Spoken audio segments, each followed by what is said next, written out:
प्राचीन काल में, और अगर हम बात करें प्राचीन काल से, अगर हम महाभारत युग की हम बात करें तो आप सभी ने महाभारत की वो कथा सुनी होगी जब भीष्म पितामह ने एक प्रतिज्ञा ली थी और उसके बाद ही उनका नाम भीष्म पड़ा था, क्योंकि भीषण वो प्रतिज्ञा थी या फिर वो संकल्प था। और ऐसे ही प्राचीन काल से लेके और आज कलयुग तक हमारी सनातन संस्कृति में न जाने ऐसे कितने उदाहरण भरे हुए हैं जब किसी ने अपना एक संकल्प लिया और उस संकल्प को पूरा करने के लिए न जाने कितने साल लगा दिए जब तक कि वो संकल्प पूरा नहीं हुआ। और आज ये चीज़ बताने का हमारा जो मकसद है वो यही है कि आज इस कलयुग में भी एक व्यक्ति ऐसा है जिसने एक संकल्प ले रखा है और जब तक वो संकल्प पूरा नहीं होगा तब तक वो पैर में चप्पल, जूते या किसी भी प्रकार से कुछ भी धारण नहीं करेंगे।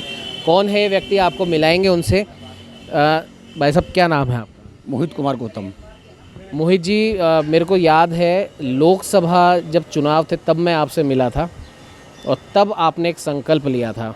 मैं कहूँ कि दो संकल्प आपने लिए थे कि या तो ये पूरा हो या ये पूरा हो, और तब तक आप अपने पैर में किसी भी प्रकार की कोई चीज़ धारण नहीं करेंगे। तो पहले तो वो संकल्प हम सुनना चाहते हैं, क्या वो संकल्प था?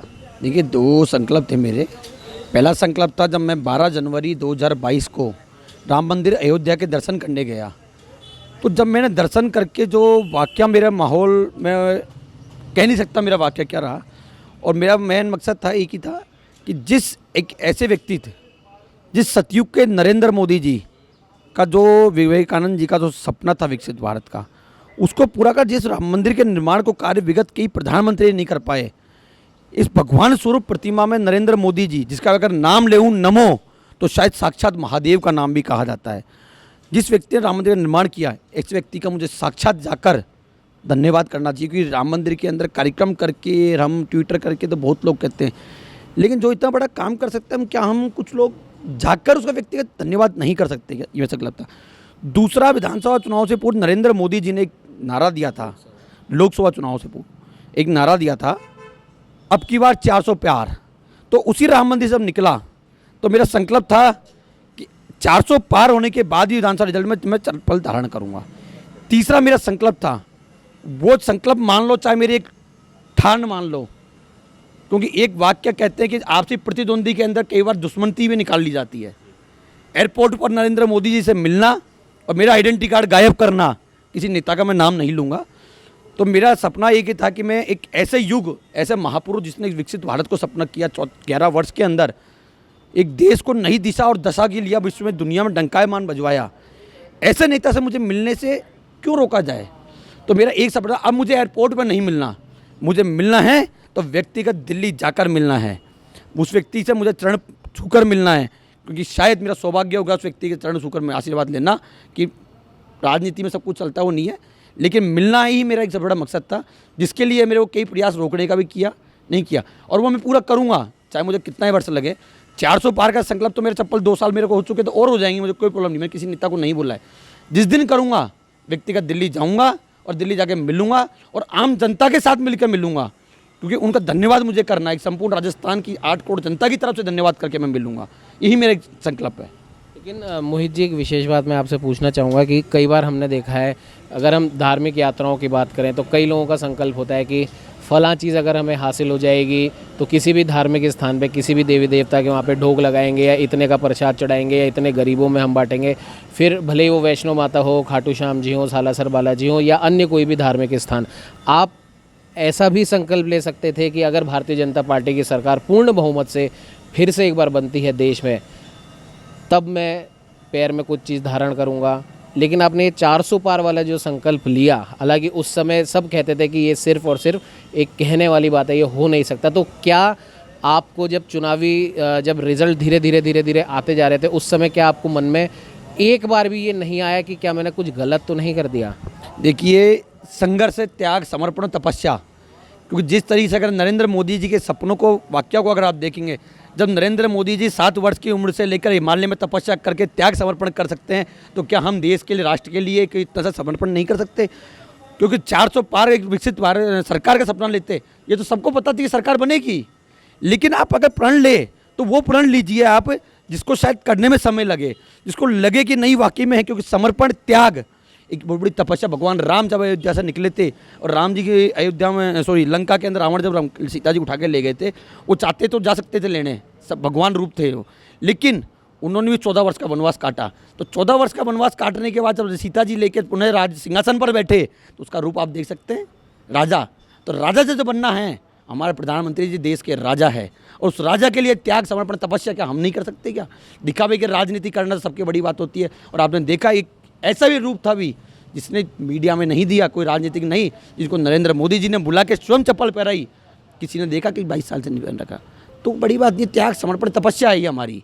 अब चाहे उसको आप राजनीतिक तपस्या मान लो, क्योंकि राजनीति में बीजेपी काले जाता हूँ तो कुछ लोग कहते हैं कि पता नहीं क्या समझ पे आया। मैंने आज तक आपने मैं बीच में आपको रोकूंगा, मेरा अगला सवाल भी यही था, क्योंकि एक राजनीतिक तरीके से आपने इस प्रकार का संकल्प लिया, हालांकि वो आपका पर्सनल था, लेकिन कहीं ना कहीं उसमें राजनीति भी थी।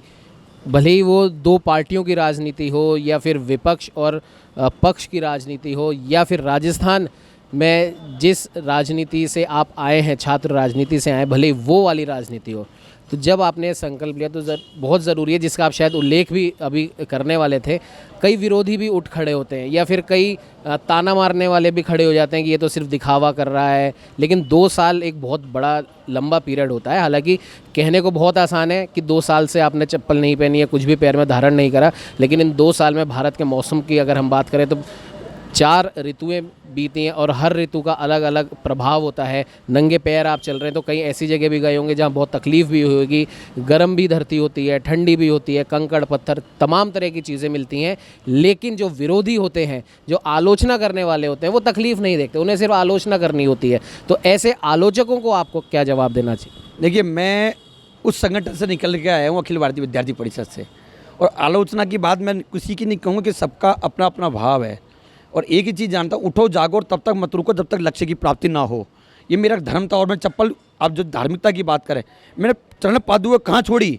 मैंने छोड़ी 22 जनवरी प्राण प्रतिष्ठा होने से पूर्व उस राम मंदिर के दर पर छोड़ी है, जिस राम मंदिर के निर्माण की नींव देश के यशस्वी प्रधानमंत्री आदरणीय नरेंद्र मोदी जी ने लगाई थी, उस दर पर छोड़ी है। मैंने आज तक इसी चर्चा करी। अगर मुझे राजनीति करनी होती तो शायद मैं इसको आज से 2 वर्ष पूर्व चुनाव में कह चुका होता। ये तो आपने आज जिक्र कर लिया, वरना मुझे कहने की आवश्यकता, क्योंकि जिस दिन परमात्मा एक ही चीज़ कहते हैं, कर्म करते जाओ।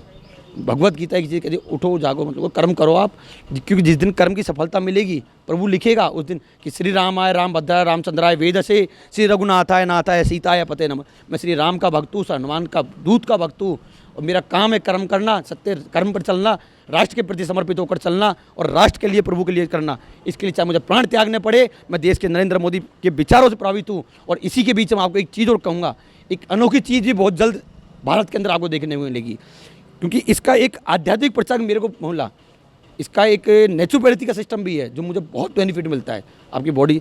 इसी बीच के अंदर मैंने एक इसके बाद में एक भारत माता चालीसा का लेखन मैंने खुद ने किया, मैं आपको बता दूँ, जिसका बहुत जल्द संचालन होने वाला है, विश्व की पहली भारत माता चालीसा।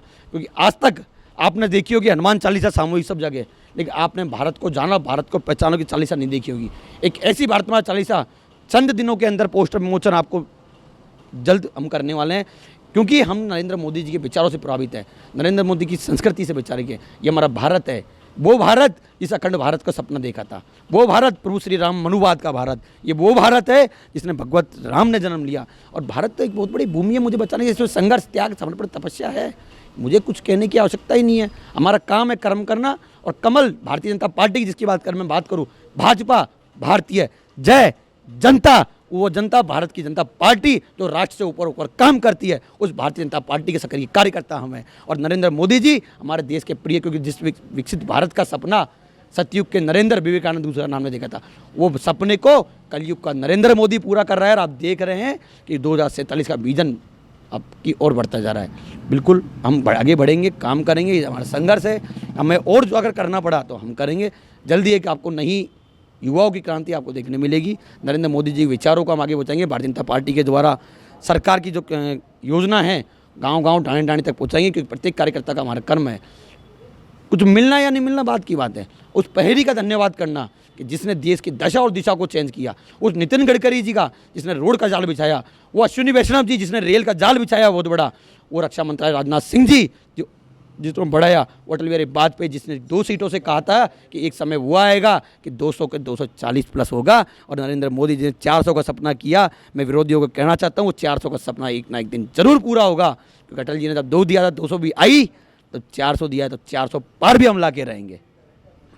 सही बात है कि और बड़े बुजुर्ग हमारे कह के भी गए हैं, कई मोटिवेशनल स्पीकर भी बोलते हैं कि सपना देखना अच्छी बात है, क्योंकि अगर हम सपना नहीं देखेंगे तो जो हम चाहते हैं वो कैसे पूरा कर पाएंगे। सपने हमारे आने वाले लक्ष्य की वो नींव होती है, जो कहीं ना कहीं हमारी, जो ये कह रहे हैं कि नरेंद्र मोदी जी ने दशा और दिशा बदल दी, तो इन्हीं के कथन के अनुसार मैं भी आपको बताना चाहूँगा कि सपने, जो मैं अपना वाक्य कह रहा था कि हमारे जो भी हम कर्म करना चाहते हैं उन आने वाले कर्मों की नींव सपने होते हैं, जो कहीं ना कहीं हमारी भी दशा और दिशा बदल सकते हैं। मेरे कैमरामैन को बोलूँगा एक बार नीचे इनके पैरों की तरफ दिखाएं। ये वही पैर हैं जो लगातार 2 साल से बिना कुछ धारण किए अनवरत अपने कर्म की यात्रा पर चल रहे हैं। और जैसा कि मोहित जी ने भी कहा कि उठो जागो और कर्म करो, इस धारणा पे ये चलते हैं और लगातार संघर्ष कर रहे हैं। इनका कहना है कि मैं पार्टी पॉलिटिक्स से ऊपर उठकर काम कर रहा हूँ, राजनीति से ऊपर उठकर मैं काम कर रहा हूँ। विरोधियों को, आलोचकों को जो भी बोलना है वो बोलता है, मुझे कुछ हासिल नहीं करना। मेरे जो 2-3 संकल्प थे उनमें से एक संकल्प पूरा हुआ, और जब भगवान श्री रामलला अपने उस मंदिर में विराजे, जो 500 साल के लंबे संघर्ष का परिणाम है, तो इनका कहना है मेरे तो अभी 2 ही साल हुए हैं और न जाने कितने साल होंगे, उसके लिए भी ये लगातार तैयार है। और एक संकल्प जो इन्होंने कहा कि प्रधानमंत्री नरेंद्र मोदी जिनके राज में, या जिनके हम कह सकते हैं कि कार्यकाल में प्रभु श्री राम अपने मंदिर में अपने जन्म स्थान पर विराजे हैं, उन नरेंद्र मोदी से मैं जब तक नहीं मिलूँगा तब तक, भले ही कितने साल हो जाए, तब तक मैं अपने पैर में कुछ भी धारण नहीं करूंगा। और रही बात 400 पार वाले संकल्प की, इस बार नहीं तो कोई बात नहीं, अगली बार की भी तैयारी है। सहयोगी हम छोड़ने को तैयार है, कोई दिक्कत नहीं है। अगर मिलने के बाद भी हमें लगा कि गाँव को जाकर 400 पार, क्योंकि अटल बिहारी वाजपेयी जी विधान सदन में ठोक के कह सकते हैं कि 200 का एक दिन 200 हो सकता है, योगी आदित्यनाथ जी आंसू निकाल सकते हैं सदन के अंदर, तो क्या हम 400 पार के लिए कार्यकर्ता के तो चप्पल छोड़ के हम गाँव नहीं जा सकते? क्योंकि हम, आज की राजनीति बहुत अलग है। मैं एक चीज़ कहता हूँ आपको, क्योंकि आज की राजनीति में क्या होता है, सभाएं करना, सोशल मीडिया प्लेटफॉर्म पर चलाना वो एक आम बात है, लेकिन योजनाओं को घर घर तक पहुंचाना मुझे कुछ नहीं है। अब जाएं और नरेंद्र मोदी की चीज़ों को हम पूछ सकेंगे कि नरेंद्र मोदी की शायद क्या है, ये किसी को मुझे बताएं कि वो एक साक्षात नवयुवारंभ, क्योंकि उन्होंने 2024 के चुनाव में एक भाषण दिया, नए युग का शुभारंभ, और भविष्य मल्लिका भी ये चीज़ कह रही है, एक नए युग का शुभारंभ, कलयुग समाप्ति की ओर सतयुग का आरंभ। और सतयुग का आरंभ कब होता है? जब नए नए निर्माण होता है। राम मंदिर देखा, ज्ञानव्यापी मंदिर निकले, आपने संभल के अंदर देखे कितने मंदिर निकले, एक हिंदुत्व की नई क्रांति निकल रही है। तो ये नए युग का आरंभ है, इस युग का, इस धरती पर विष्णु रूप के अंदर कल की अवतार लेके आने वाले हैं, उस युग का आरंभ चल रहे हैं। और नरेंद्र मोदी उस युग के शुभारंभ की नींव, हमारा सौभाग्य है उस नरेंद्र मोदी जी के लिए हमें तपस्या करके काम करने को मिल रहा है। योगी आदित्यनाथ जी हमारे हिंदुत्व के आनवान शान है, जो योगी यूपी के अंदर आप देख रहे हैं, आतंकवाद को खत्म करने का काम कर रहे हैं। बिल्कुल सही बात है, एक नवयुग का आरंभ, जैसा कि इन्होंने प्रधानमंत्री नरेंद्र मोदी जी के भाषण का इन्होंने उल्लेख करा है, तो उसी नवयुग के आरंभ के लिए एक छोटी सी इनकी तरफ से भी हम कह सकते हैं कि जैसे यज्ञ में हम आहुति हम देते हैं, उसी प्रकार से इनकी भी एक आहुति स्वरूप इन्होंने चरण में कुछ भी ना धारण करने का संकल्प लिया। और ये संकल्प इनका कहना है कि एक ना एक दिन ज़रूर पूरा होगा, और ये चाहते हैं कि ये खुद प्रधानमंत्री नरेंद्र मोदी जी के सामने अगर ये संकल्प पूरा हो, तो इनके संकल्प को पूरा करने में, जैसा कि इन्होंने कहा कि, और किसी एक पिक्चर का डायलॉग भी है कि जब हम किसी चीज़ को शिद्दत से चाहें तो कायनात भी हमें उससे मिलाने के लिए लग पड़ती है। तो शायद यही शिद्दत और इनका यही जो हम कह सकते हैं संकल्प का जो बल इनको मिला है लगातार 2 साल से, वो कहीं ना कहीं वो भी ज़रूर पूरा होगा। और इसी संकल्प के साथ ये लगे हुए अनवरत अपने कर्म करने में, क्योंकि इन्हीं के अनुसार कि उठो जागो और कर्म करो, और फल की इच्छा मत करो। फल अगर मिलना होगा, हमारे कर्म अच्छे होंगे और सही दिशा में होंगे, तो फल भी ज़रूर मिलेगा। और उसी अच्छे फल की इंतज़ार में, या यूं कहें कि देश को आगे बढ़ाने वाले नरेंद्र मोदी जी से मिलने के इंतज़ार में ये तब तक इसी प्रकार से नंगे पैर रहेंगे। सहयोगी कैमरामैन अजय के साथ उमंग माथुर, न्यूज़ 21।